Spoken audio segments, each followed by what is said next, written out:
Hear ye, hear ye. The Court of Appeals for the First District of Texas is now in session. Pursuant to adjournment, God save the Constitution is on the court. Good morning. I don't see the lawyers. I hope you're there. I see them. They're there, Chief. We're here. Okay, something's wrong with my computer, I guess. So I hope you guys will appear when the speaking begins. The case before us today is the state versus DeMonte McField. May the parties make their announcements. Yes, I'm Ryan Kent and I represent the state of Texas, the appellant. Okay, thank you, Mr. Kent. Alex Bunnan for DeMonte McField, appellee. Good morning. Let us begin. Mr. Kent, I believe you wanted to reserve 5 minutes. That's correct. Okay, let us begin. Thank you. Good morning and may it please the court. Last October, the trial judge in this case took the extraordinary step of granting appellee Mr. McField's motion to quash without having been supplied any good reason for doing so. And so what I would like to do is to take in reverse order the arguments that were made in the state's brief and then also respond to the new argument that has been made by Mr. McField in his brief. And of course, I'm happy to go out of order as the panel likes. So the second issue that was raised in the state's brief will actually, I think, perhaps be familiar to at least one member of this panel, Chief Justice Raddick, because it's the same argument that was made after the fact, that is, after there was a hearing held and in the brief for the appellee for the first time ever, in a case that was decided by this court in a published opinion, Santillana, State v. Santillana last year. And that's the argument that was made and properly preserved in this instance, which is that for reasons totally divorced from Texas law, both statutory and case, a complainant or an affiant has to have firsthand knowledge of the allegations that she is making or he is making in a complaint in order for the complaint to be valid. That argument, like I said, was raised in Santillana, though it wasn't preserved, but it was an argument that in dicta, this court found, the unanimous panel found, was without merit. It is the same argument that has been said to be without merit as far back, I'd submit, as the 1970s in the case of Wells v. State. And I suppose one could go even further back to the 1950s and the cases that permitted what was then, I believe, an emerging practice in DA and county attorney offices, which was to have their secretaries, now generally referred to as administrative assistants, serve as complainants for purposes of executing a complaint under Article 2122.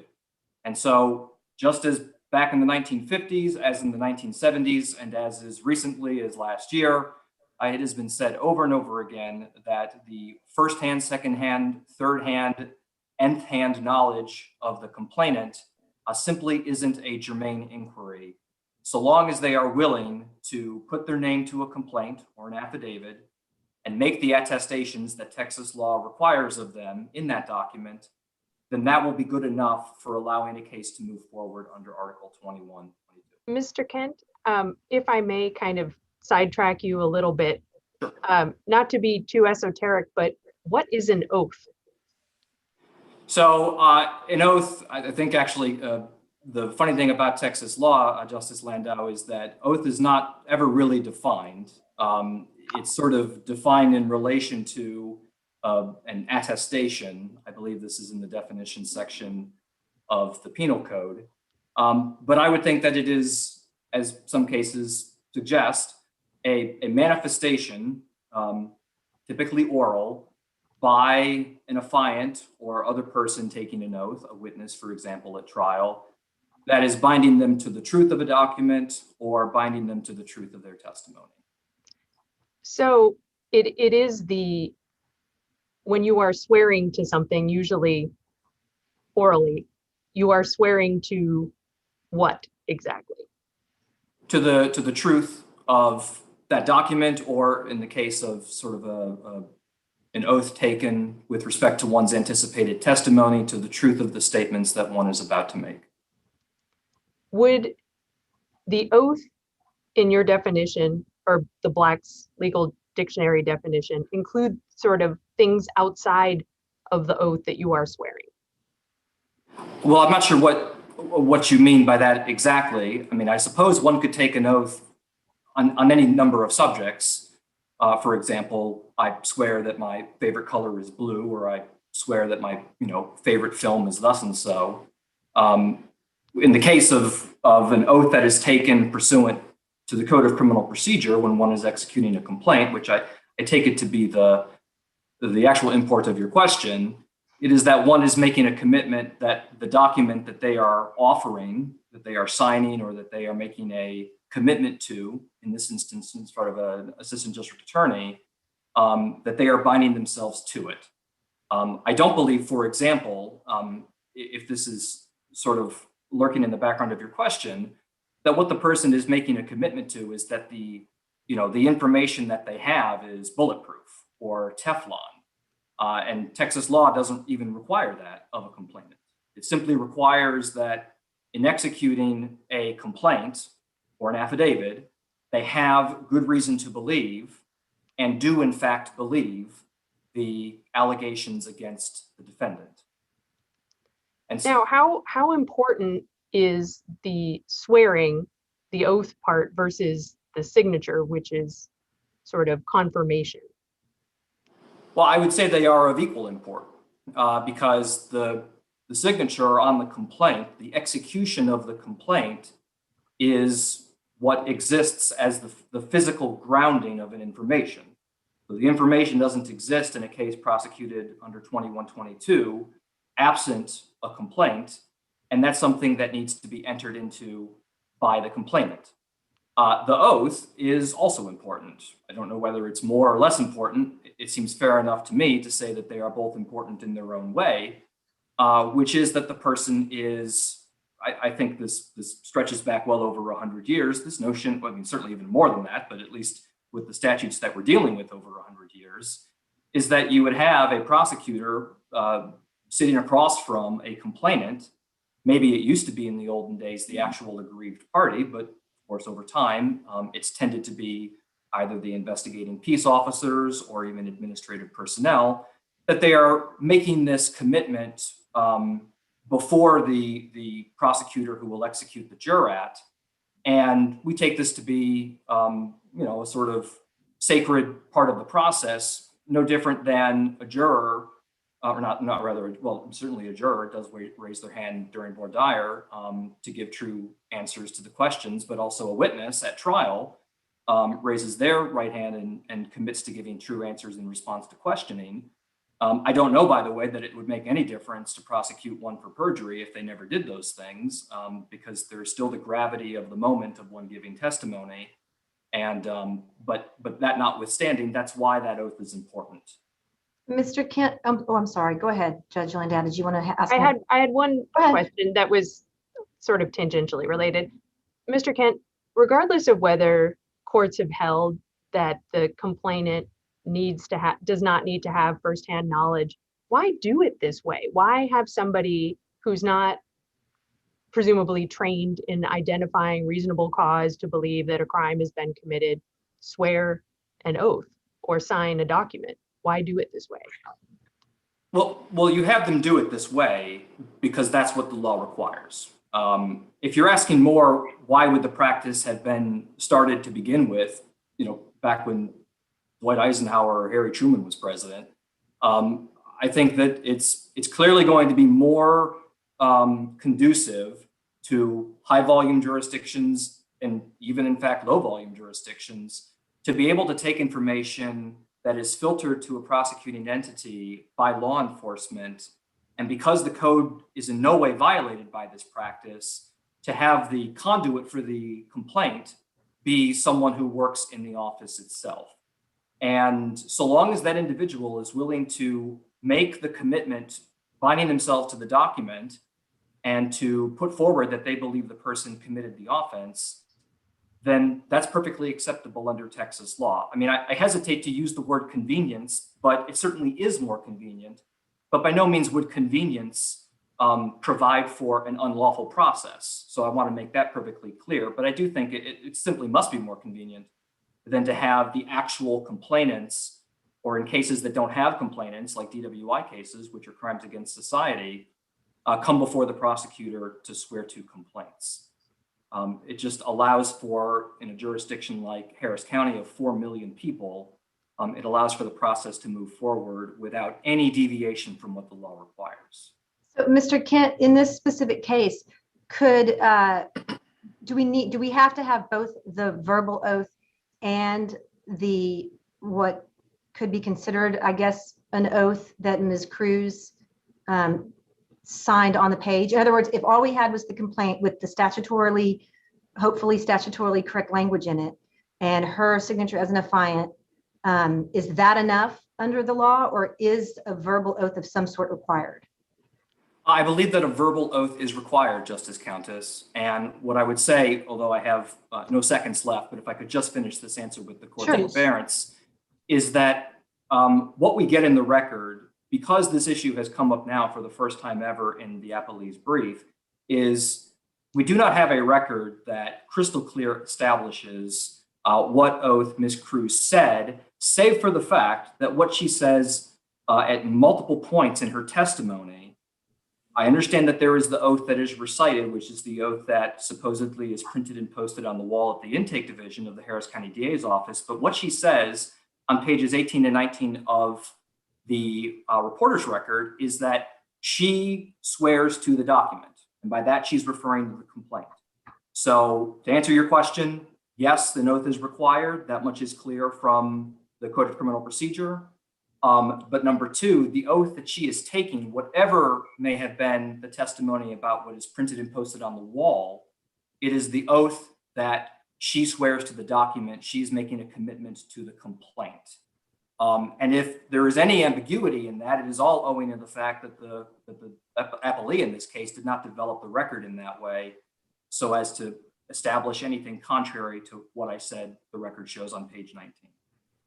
So with that, I would, of course, reserve the time that I have for rebuttal, and be happy to answer any questions the panel may have at that time.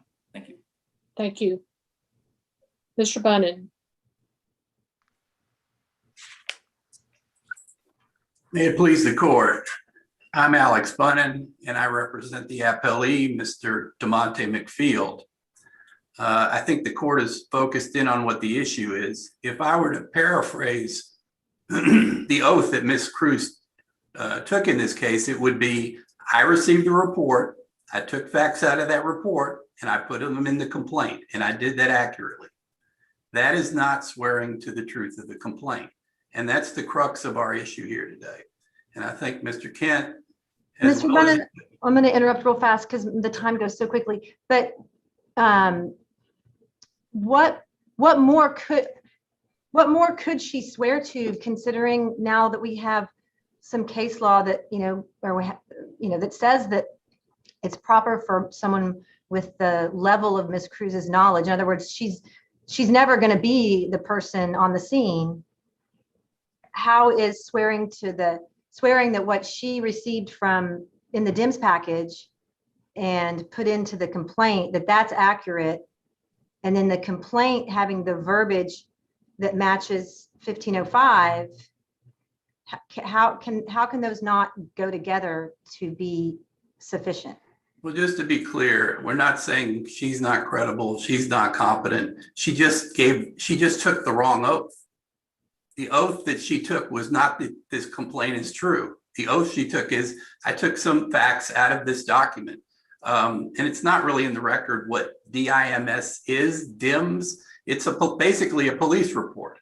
It could be a paragraph, it could be pages and pages. She took some facts out, she put them in a template for criminal mischief, which the DA's office has templates for every crime. And she took facts out like the defendant's name, the description of the property, the date, those kind of things, and put them in. That, it's a very ministerial job. But we need someone to say that once that's done, the complaint is true. And we don't have that. And that's the crux of the argument here. I just want to point out, in case I get sidetracked, that, and I know Mr. Kent's probably going to bring this up in rebuttal, he's alluded to the fact that we have somehow not preserved this. And I want to point the court to a recent Court of Criminal Appeals opinion authored by Judge Mary Lou Keel. And it's a unanimous opinion, Najjar versus State. It says, appellant and the Court of Appeals err to impose a duty to preserve error on appellee. An appellant must object to preserve error, but not an appellee. So preservation, I don't believe, defeats raising this point. I also think Mr. Willie's, he had a supplemental motion to quash in which he mentions the oath in it. So it is not discussed at length below. I agree that, but you must uphold this case for any reason that upholds the lower court. So I wanted to get that in, but again. Mr. Bunnan, I'm Yes. sorry, before you continue, could you spell the name of the case you referred to just now? Sure, from the Court of Criminal Appeals? Najar versus State, and that is located at 618 Southwest 3rd, 366, decided this year. Thank you. So, there's a question about, and it was raised, and I think Mr. Kent agreed, you have to have an affiant and you have to have an oath.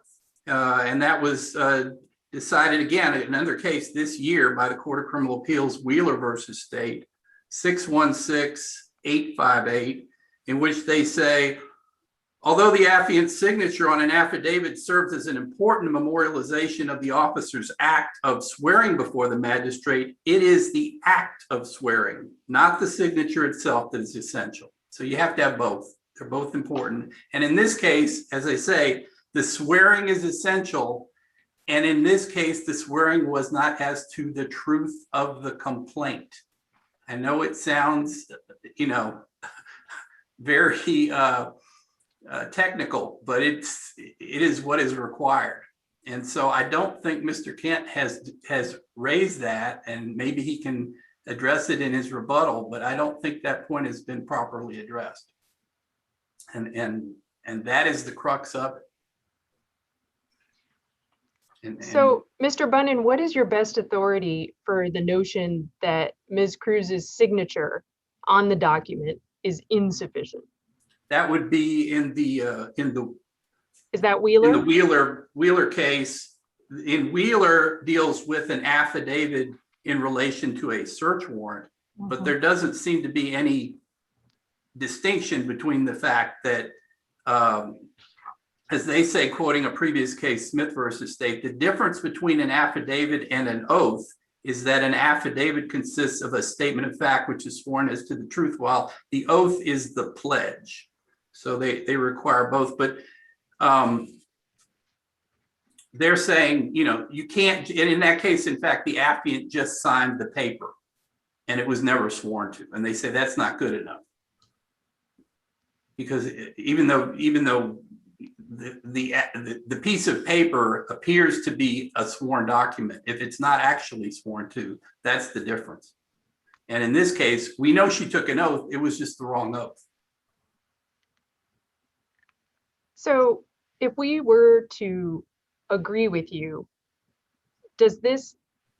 would this ruling affect cases after the case has gone to trial, or is that ability to complain waived if not raised pre-trial? Oh, I think they would have to raise it pre-trial, and they would have to then do it right. And I don't think this would really affect many cases, other than it would require them to do it the way most counties in Texas do, which is have whoever can swear to it. In fact, I think this person could swear to it if they did the right oath, but they didn't. So what you're saying, if I'm understanding you correctly, is if the oath on the wall matched the oath in the document that she signed, that would comport with the statute. I believe it would.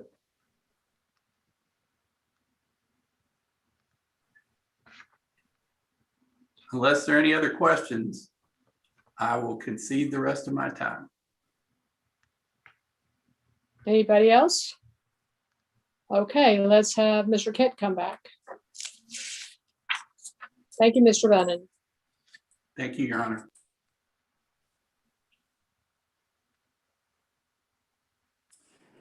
Okay, so the first thing that I want to underscore, and this wasn't addressed by Mr. Bunnan, is the fact that the record does not indicate what he maintains to this court it does.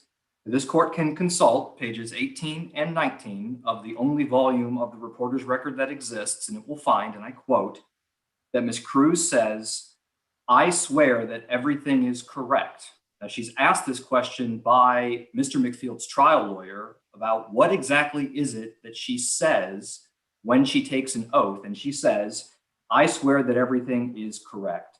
She otherwise says, "I swear to this document." That's her saying to the defense lawyer, trial counsel, that she is making a commitment to the document. She is not, as Mr. Bunnan suggests, repeating what is said on the wall at intake, about which there was some testimony, but there was never any testimony from Ms. Cruz saying that that was what she said. And she reaffirmed that. The defense lawyer said, repeating back to her, "You swear to the document?" And they're referring to the complaint here, right? They're not referring to a police report or a dim summary. And she says yes.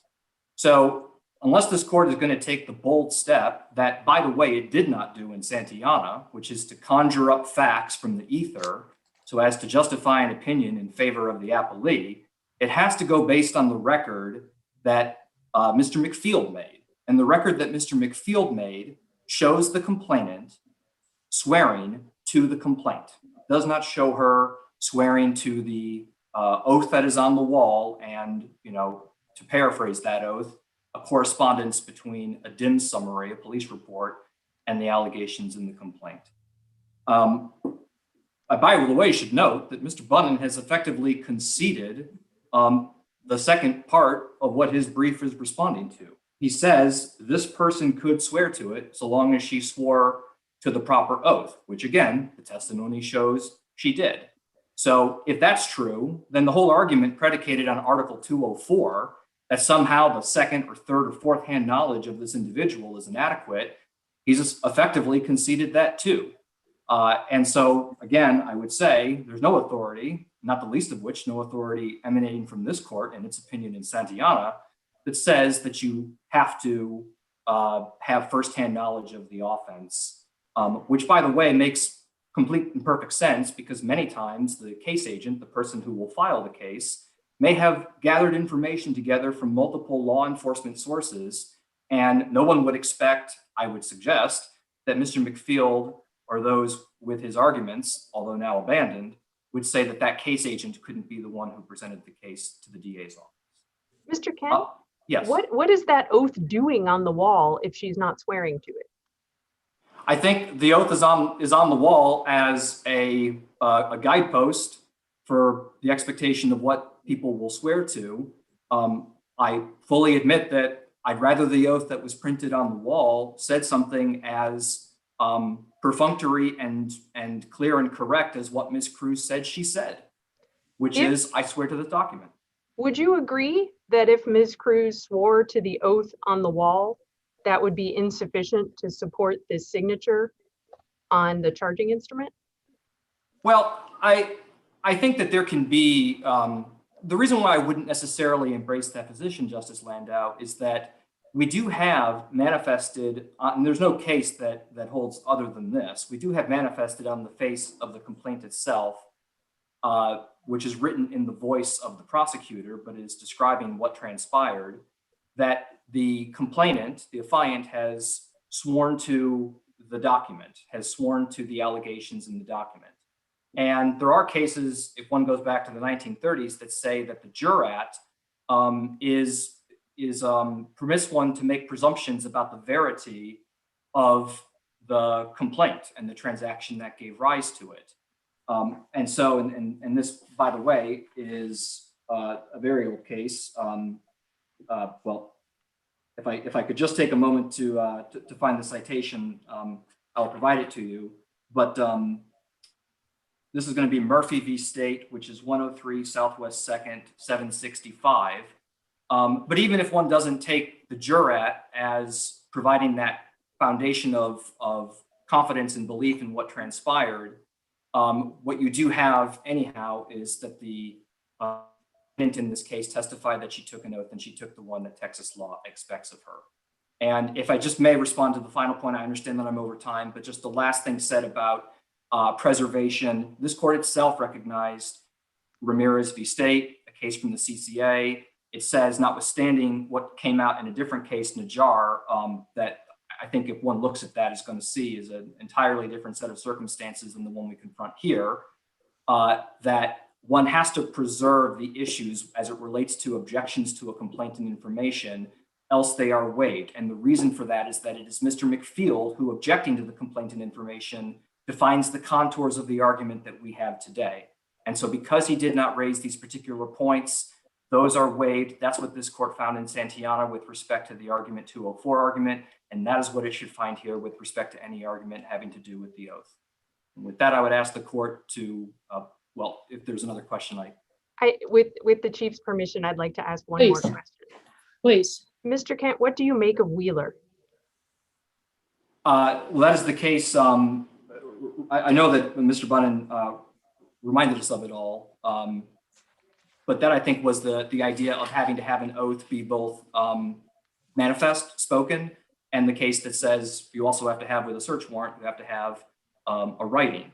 And I would agree that Wheeler stands for that proposition. One doesn't have to go only as far back as Wheeler. You can go back to many older cases besides that say you have to have a writing, in this instance, a search warrant affidavit, situation of Wheeler, and you have to have an oath that's taken. And there are even older cases besides that the defense lawyer cited that said you have to have, and if there's testimony to the contrary, someone not saying that they made an oath binding themselves to the complaint, then that's going to be invalid. That complaint's not going to be valid. So I don't think we have to stretch to reach Wheeler, which dealt with a different set of circumstances. I think you can look at other cases too that say you have to have an oath. And the point that I would underscore to this court, though, is the points that I made before, is that this was not raised before the trial court. It is not preserved per Ramirez and per this court's own treatment of Ramirez in Santillana. And even if you were to reach it, the testimony from Ms. Cruz was that she took an oath. And she took an oath that was specific to binding herself to the document. And as Mr. Bunnan said, they do not quibble or differ with the credibility of the complaint. So with that, I would ask the court to overturn the lower court's ruling and find that the lower court erred in granting the motion to quash. Thank you. Thank you. Thank you very much, both of you. The court is adjourned.